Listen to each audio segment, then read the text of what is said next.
Bismillahirrahmanirrahim. Assalamualaikum warahmatullahi wabarakatuh. Hai semua, apa khabar anak-anak murid Ustaz? Semoga semua berada dalam keadaan sihat walafiat insya-Allah. Okey, kita bertemu lagi untuk pelajaran yang seterusnya, iaitu pelajaran ibadat. Okey, hari ini kita akan belajar ibadat. Tajuk Taharah, itu pelajaran yang pertama. Okey, jadi sebelum kita memulakan pelajaran kita, marilah kita sama-sama berdoa. Semoga apa yang kita pelajari pada hari ini awak akan ingat dan awak akan gunakan dalam keseharian awak insya-Allah. A'udzubillahi minasyaitonirrajim. Bismillahirrahmanirrahim. Allahumma aftah 'alaina hikmataka wanshur 'alaina min khazaini rahmatika ya arhamar rahimin. Rabbi shrah li sadri wa yassir li amri wahlul 'uqdatam min lisani yafqahu qawli. Amin. Okey, Ustaz Arab semua dah bersedia? Okey, baik. Pelajaran yang pertama iaitu Taharah. Taharah maksudnya bersuci. Okey, pengertian bersuci. Pengertian bersuci pada bahasa iaitu bersih dan bebas dari segala kekotoran, sama ada dalam bentuk yang nyata ataupun dalam bentuk maknawi. Baik, bersih dan bebas. Maknanya pada badan kita, pada pakaian kita tak ada lagi kekotoran sehinggakan kita boleh melaksanakan ibadat kita. Okey, sama ada dalam bentuk nyata. Maknanya dalam kat badan kita ni ataupun dekat kaki kita tak ada najis. Contoh, kita terpijak najis kucing. Tak boleh lah sebab benda tu nyata, nampak. Dan juga dalam bentuk maknawi. Okey, dalam bentuk maknawi ni maksudnya daripada sifat-sifat yang keji. Itu lain daripada tajuk kita yang akan kita belajar. Kita lebih kepada tentang berkenaan macam mana kita nak menggunakan air yang suci, macam tu. Okey, ni kalau bentuk maknawi ni lebih kepada perbuatan kita. Perbuatan kita yang tak nampak tapi kita melakukan perbuatan yang jahat seperti sifat-sifat yang keji ataupun kita mengumpat ke ataupun kita kutuk orang, tu semua perbuatan yang mungkar, yang dilarang oleh Allah Subhanahu wa taala. Okey. Pengertian bersuci pada istilah. Kita tengok pada istilah pula. Tadi pada bahasa secara ringkas. Ini pada istilah pula. Iaitu perbuatan yang mengharuskan ibadat kita. Seperti apa? Seperti solat, tawaf dan seumpamanya. Kalau kita nak solat, mestilah kita dalam keadaan bersih. Tak boleh kita dalam keadaan kotor kecuali kita dah terpaksa. Terpaksa maksudnya darurat. Darurat tu lain cerita. Tapi kalau kita ada dekat rumah, kalau kita nak solat, kalau kita nak baca Al-Quran, itu kena dalam keadaan bersih. Okey. Bentuk-bentuk bersuci. Kita tengok sama-sama. Bentuk-bentuk bersuci. Yang pertama, berwuduk. Kenapa kita perlu berwuduk? Sebab apa? Sebab kita nak, contoh kita nak solat. Apa perbuatan yang membolehkan kita sah solat kita? Iaitu berwuduk lah. Kalau kita tak berwuduk, solat kita tak sah. Kalau kita solat macam mana pun tapi kita tak ada wuduk, maknanya solat kita tidak sah. Bila mana solat kita tidak sah, Allah tak terima solat kita. Bila Allah tak terima solat kita, sia-sialah kita solat. Okey. Yang kedua, mandi. Mandi. Berapa kali awak mandi dalam sehari? Okey. Biasanya orang mandi dalam sehari 2 kali lah kan. Pagi dengan petang. Dengan petang ataupun sebelum waktu malam tu kita mandi. Cukuplah 2 kali sehari. Okey. Kenapa kita perlu mandi? Supaya badan kita dalam keadaan bersih. Cuba awak tengok kalau awak jalan-jalan, awak nampak orang yang tak betul, orang gila misalnya. Mandi tak orang gila? Orang gila tak mandi. Sebab dia tak tahu. Jadi awak yang dah tahu ni, awak kenalah mandi kan. Okay. Kenapa kita perlu mandi juga? Contoh, kita dalam keadaan berhadas besar. Kita dalam keadaan berhadas besar, kita kena mandi. Itu wajib kita kena mandi. Iaitu mandi wajib. Tu.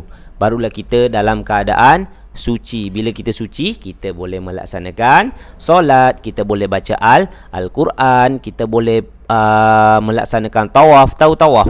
Tawaf ni kalau kita pergi Mekah, kita keliling Kaabah sebanyak 7 kali. Itu tawaf. Pun mesti dalam keadaan suci. Yang ketiga, istinja. Nampak tak perkataan istinja? Istinja ni maksudnya membersihkan kubul dan dubur. Sekurang-kurangnya mestilah kena menggunakan air. Tapi kalau tak ada air, barulah kita ambil bentuk-bentuk bersuci yang lain, seperti menggunakan batu, ataupun kita menggunakan daun yang kering, ataupun kita menggunakan tisu kan. Tu boleh. Okey. Dan juga menghilangkan najis daripada pakaian. Badan kita dah bersih, tapi pakaian kita kotor pun tak boleh. Kalau dekat baju kita ada najis ke, ada juga darah ke, pun tak boleh. Dekat badan kita dan juga tempat kita untuk melaksanakan ibadat. Contoh, awak nak solat. Awak nak solat dekat tempat awak nak sujud tu ada tahi. Tak boleh lah. Kena cari tempat yang bersih. Kat mana-mana pun boleh solat. Okey. Dekat tepi jalan pun boleh solat. Janji tempat tu bersih dan awak cukup syarat-syaratnya untuk melaksanakan solat. Okey, faham? Okey, baik. Seterusnya, air yang sah. Air yang sah untuk bersuci. Ada 2 jenis air yang sah untuk bersuci. Yang pertama, air yang turun dari langit. Air yang turun dari langit. Okey, dekat ni awak sekarang dekat dalam rumah kan. Okey, kalau awak keluar, awak tengok langit. Air apa yang boleh turun dari langit? Contohnya air hujan. Nampak yang pertama tu air hujan. Okey, yang kedua, kita tengok air yang kedua, iaitu air embun. Air embun, tahu tak air embun? Air embun ni waktu pagi aja ada. Okey, kalau awak pergi dekat luar rumah, awak pergi dekat pokok-pokok tu kan, yang ada daun, okey, awak tengok daun tu ada tak air. Tu nama dia air embun. Okey, itu pun boleh dibuat bersuci. Air tu suci. Dan yang ketiga ialah air salji. Air salji, kalau awak tahu, baguslah. Memang semua orang tahu pun, walaupun dekat Malaysia tak ada air salji, tapi dekat luar negara, dekat London ke, dekat mana-mana yang ada air salji, itulah dia air salji yang turun dari langit. Okey, baik. Seterusnya, air yang keluar dari bumi. Tu tadi air yang turun dari langit. Ni keluar dari bumi. Seperti contoh air laut. Air laut rasa apa air laut? Rasa masin, tapi air tu suci. Boleh dibuat untuk berwudu, boleh dibuat untuk mandi dan lain sebagainya, sebab air tu suci, air laut. Okey, yang kedua, air sungai. Ni best. Kat kampung-kampung biasa kan ada sungai, tu boleh mandi, sejuk air dia. Okey, air sungai, air terjun pun boleh lah. Okey, air terjun dan juga air mata air. Air mata air ni air yang keluar daripada tanah tu kan. Seperti contoh dekat air perigi, yang tu asalnya air mata air lah tu. Air perigi, air paip, itu air mata air pada asalnya. Okey, baik. Seterusnya, bahagian air. Ada berapa bahagian air agak-agak awak? Darjah 3 dah ada belajar ke belum? Ataupun darjah 2? Okey, kita tengok sama-sama bahagian air. Okey, ada 4. Bahagian air ada 4. Yang pertama, air mutlak. Sebut. Yang pertama, air mutlak. Yang kedua, air musyammas. Air musyammas. Yang ketiga, air musta'mal. Dan yang keempat, air mutanajis. Air mutanajis. Okey, Ustaz akan terangkan keempat-empat air ini. Okey, air apakah yang agak-agak awak boleh digunakan untuk bersuci? Kita tengok sama-sama. Air mutlak. Kita tengok yang pertama, air mutlak. Air yang suci pada dirinya dan menyucikan yang lain. Okey, Ustaz ulang semula. Air yang suci pada dirinya dan menyucikan yang lain. Maknanya air tu memang boleh digunakan untuk bersuci. Boleh digunakan untuk bersuci. Nak minum boleh, nak buat ambil wuduk boleh, nak buat mandi pun boleh. Ataupun kategori dia dinamakan air tidak qaid lazim. Tahu? Air tidak qaid lazim ni seperti contoh air telaga, air sungai dan lain sebagainya. Itu dinamakan air tidak qaid lazim. Maknanya air itu terjadi dengan sendirinya. Allah yang jadikan dia. Okey? Baik. Dan yang kedua, air qaid lazim. Air qaid lazim pun Allah jadikan dia, tetapi air tu termasuk dalam kategori air lain. Seperti contoh air tebu.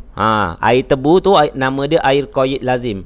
Air tebu suci, tapi air tebu tak boleh dibuat bersuci.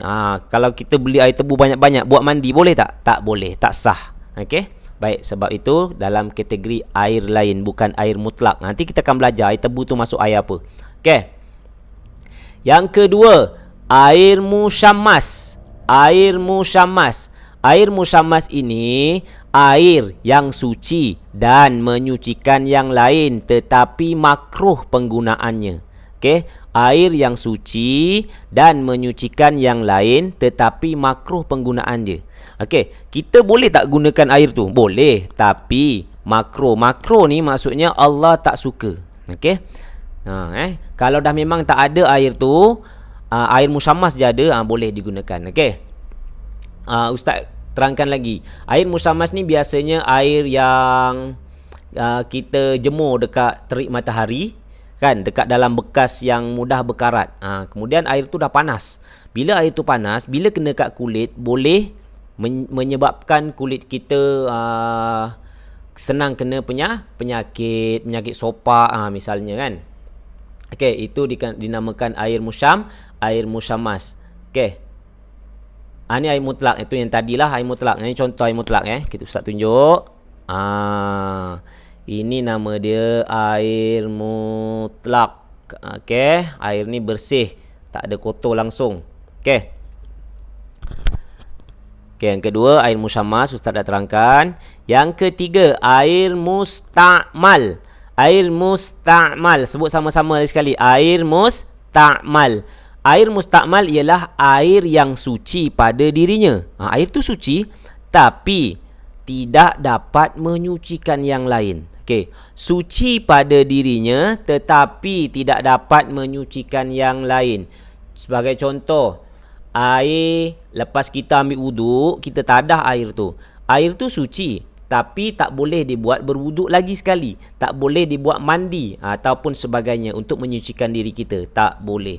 Ataupun lepas kita mandi misalnya, kan, lepas kita mandi, kemudian belen air tu awak masukkan dekat dalam baldi misalnya, pun air tu dalam keadaan tidak dapat menyucikan yang lain. Buat siram pokok semua boleh lah. Okey, baik.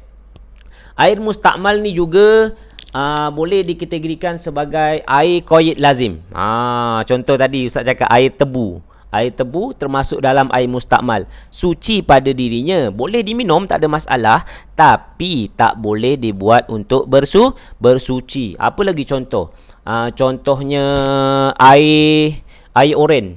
Ni air oren. Okey, ni air oren.